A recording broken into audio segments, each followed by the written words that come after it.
1절에 보시면 레아가 사랑받지 못했다.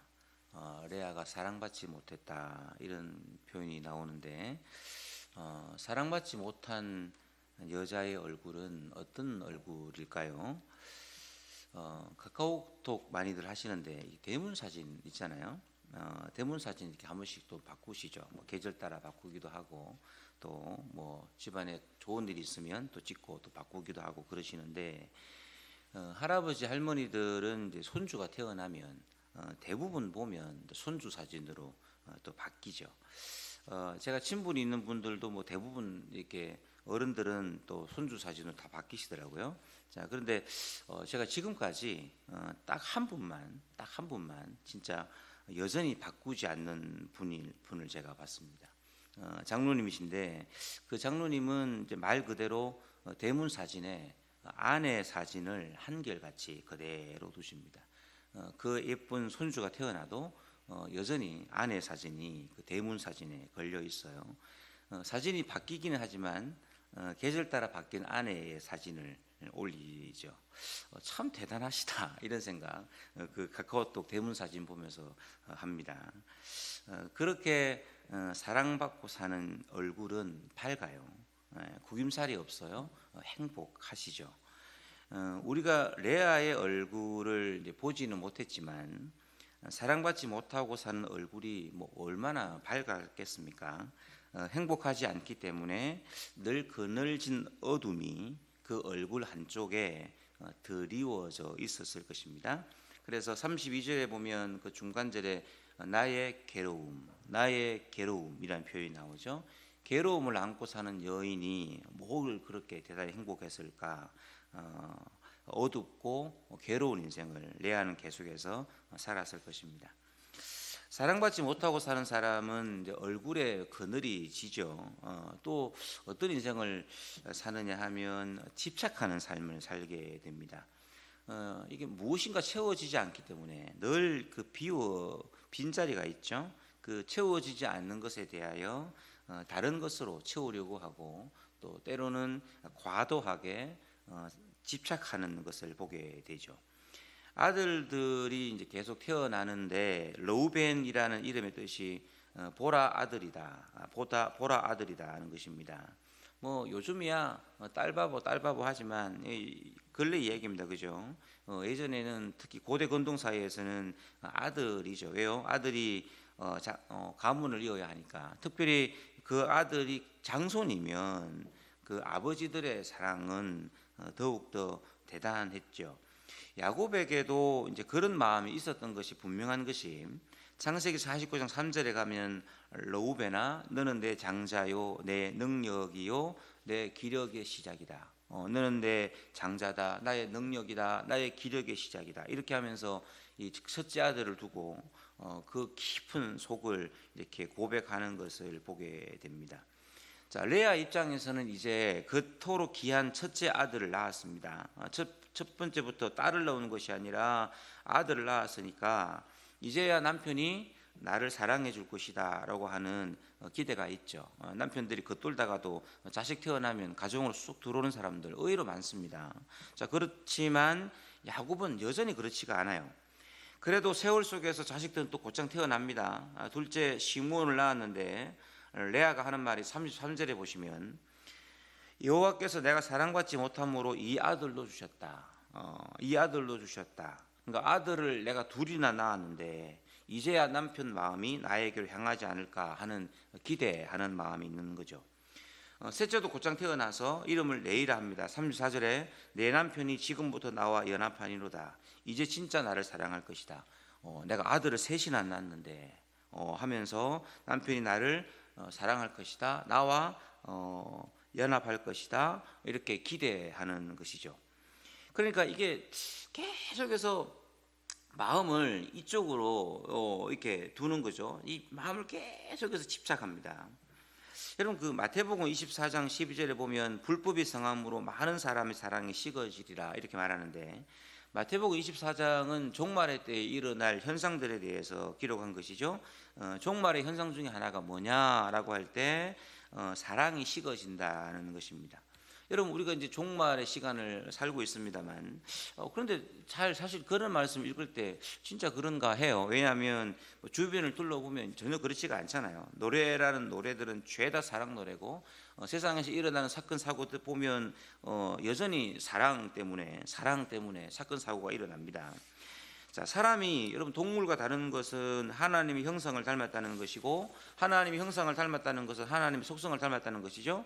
하나님의 속성 중에 하나는 사랑인데, 하나님을 닮은 사람은 그렇기 때문에 평생 사랑하고 사랑받고 삽니다.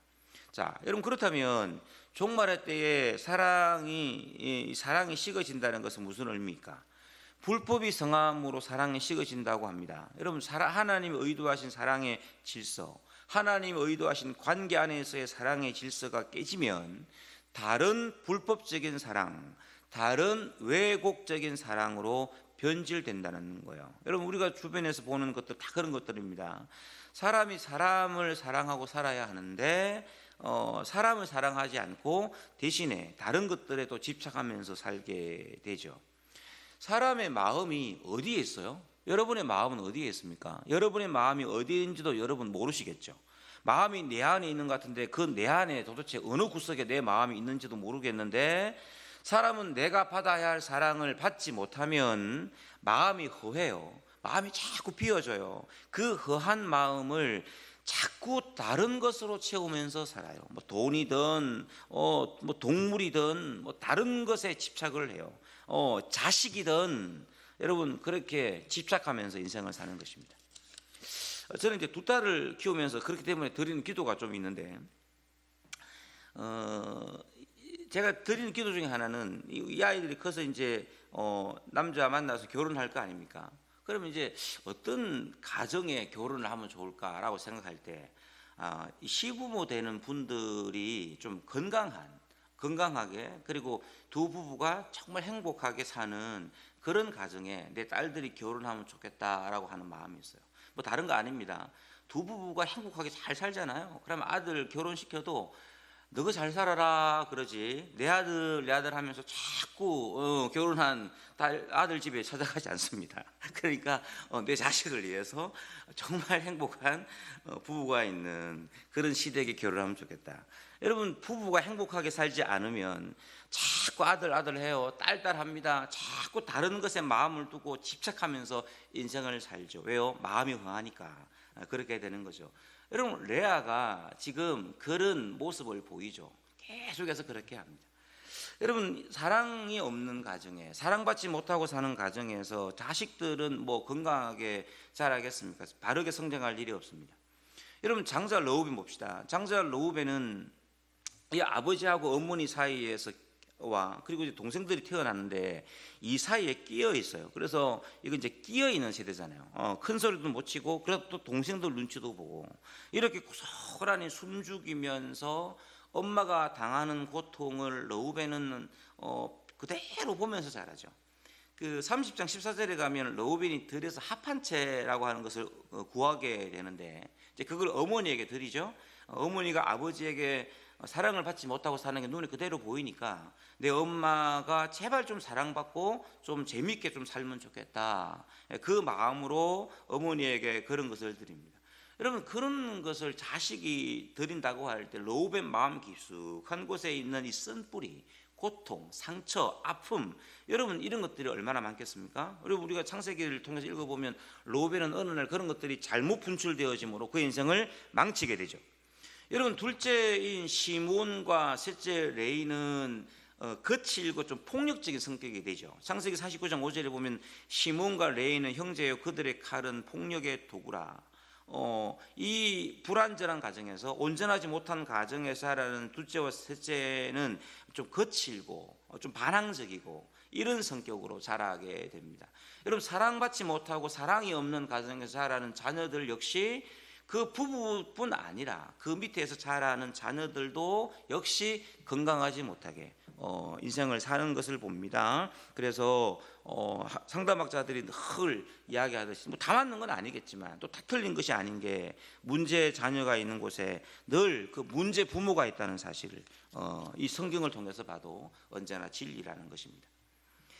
자, 여러분 이제 본문 35절을 보시면 레아는 넷째 아들 유다를 이제 출산하게 됩니다. 여러분 넷째 아들 유다를 출산하고 난 다음에 레아는 이제 말이 달라져요. 말이 달라지고 삶이 달라지죠. 자, 35절 같이 볼까요? 시작. 그가 또 임신하여 아들을 낳고 이르되 내가 이제는 여호와를 찬송하리로다 하고 이로 말미암아 그가 그의 이름을 유다라 하였고 그의 출산이 멈추었더라. 여러분 여기서 중요한 표현이 뭐냐면 넷째를 낳았어요. 그런데 내가 이제는 그전에는 늘 남편의 사랑과 이 채워지지 않는 것들을 다른 방법으로 채우려고 계속해서 하고 살았는데 내가 이제는 이라고 하면서 태도가 달라지죠. 하나님께로 마음을 둡니다. 여호와를 찬송하리로다. 그렇게 하면서 그의 아들의 넷째 아들 이름을 유다라 짓습니다. 유다의 뜻이 찬송이잖아요. 유다는 이 엄청난 그 자신의 인생에 드리워진 삶의 질구 끝에 이제는 하나님을 찬송하겠다, 이제 하나님께로 가겠다고 하면서 하나님 앞에 나아가죠. 이 끝에 레아는 하나님을 만났습니다. 자, 근데 여러분 이 본문을 이제 묵상하면서 이제 그런 마음이 계속 들어요. 정말 이제 어려운 것이고 그리고 레아를 뭐 비난하고자 하는 마음이 조금도 없어요. 정말 어려운 것이고 레아를 비난하고자 하는 마음이 조금도 없지만 그럼에도 불구하고 레아가 처음부터 하나님을 바라보았다면 어땠을까? 이런 것을 묵상하게 됩니다. 첫째 아들을 낳았을 때 여러분 아들을 낳았다, 내 인생에 자녀가 태어났다. 여러분 사실 또 그것만큼 귀한 건 어디 있겠습니까? 내 남편이 나를 사랑하지는 않지만 저 남편을 통해서 어쨌든 내 인생에 너무너무 귀한 아들을 얻은 거잖아요. 세상 다 얻은 거 아니겠습니까? 그렇게 귀한 아들이 내 인생에 태어났으니까 얼마나 기뻐요. 여러분 아들 때문에 남편이 나를 사랑할 것이다, 그렇게 처음부터 생각하지 말고 아들을 얻은 것 때문에 어쨌든 내 인생에 너무너무 귀한 내 아들을 얻은 것 때문에 즐거워하고 이 아들로 말미암아 하나님께 감사하고 지금 유다를 얻은 것으로 말미암아 찬양하고 있는 것처럼 하나님을 찬양했다면 여러분 그의 얼굴이 펴지지 않았을까요? 그렇게 아들을 바라보면서 아들 하면서 아들 때문에 즐거워하는 여러분 어머니 밑에서 자란 여러분 이 아들들도 얼마나 행복했겠습니까? 늘 엄마가 그 얼굴에 그늘진 얼굴로 자라는 그것 대신에 나 때문에 비록 우리 엄마가 아빠가 좀 덜 사랑하는 것 같은데도 그래도 엄마 때문에 너무 행복하다. 한쪽에 여러분 한쪽에 부모가 편부모 가정에서도 한쪽이 자식을 잘 키우고 사랑하고 사는 가정도 얼마나 많아요. 여러분 그런 가정에서 구김살 없이 자라는 자녀들도 얼마나 많습니까? 레아가 처음부터 그렇게 했다면 여러분 계속해서 연이어타는 시몬과 레위와 이런 자녀들도 얼마나 밝은 얼굴로 얼마나 하나님 앞에서 건강하게 그들의 인격이 자랐겠냐, 그거 생각하게 됩니다. 여러분 엄마의 기분에 따라서 그날 엄마가 기분이 좋나? 오늘은 엄마가 아빠가 괜찮나? 이렇게 맨날 눈치 보면서 자라는 아이들 대신에 얼마나 건강하고 밝게 자랐겠습니까? 여러분 중요한 것은 남편이든 아내든 그리스도 안에서 그 은혜와 사랑의 깊이와 넓이와 높이를 제대로 어느 한쪽은 제대로 경험을 해야 하는 거예요. 남편이 신앙이 안 되고 아내가 신앙이 안 되면 어느 한쪽은 제대로 돼야죠. 어느 한쪽은 믿음 안에 서야죠. 어느 한쪽은 하나님을 제대로 믿어야죠. 어느 한쪽은 하나님의 사랑을 경험해야죠. 여러분 그렇게 경험해서 온전히 그 사랑 안에서 살아가는 삶을 살아내야죠. 여러분 그렇게 변화된 그 사람을 통해서 한쪽이 변화될 것이고 자녀들이 달라질 것이고 여러분 결국은 가정 안에 있는 상처를 끊어내게 될 것이고 악순환을 잘라내게 될 것이고 사단의 종 노릇하는 가정에서 벗어나게 될 것입니다. 여러분 그거 벗어나는 거 다른 거 아니죠. 오직 하나님의 은혜며 그 은혜의 시작, 변화의 시작은 그 은혜에 붙들려 있는 나 자신으로부터임을 여러분 언제나 기억해야 합니다. 기도합시다. 하나님 아버지 감사합니다.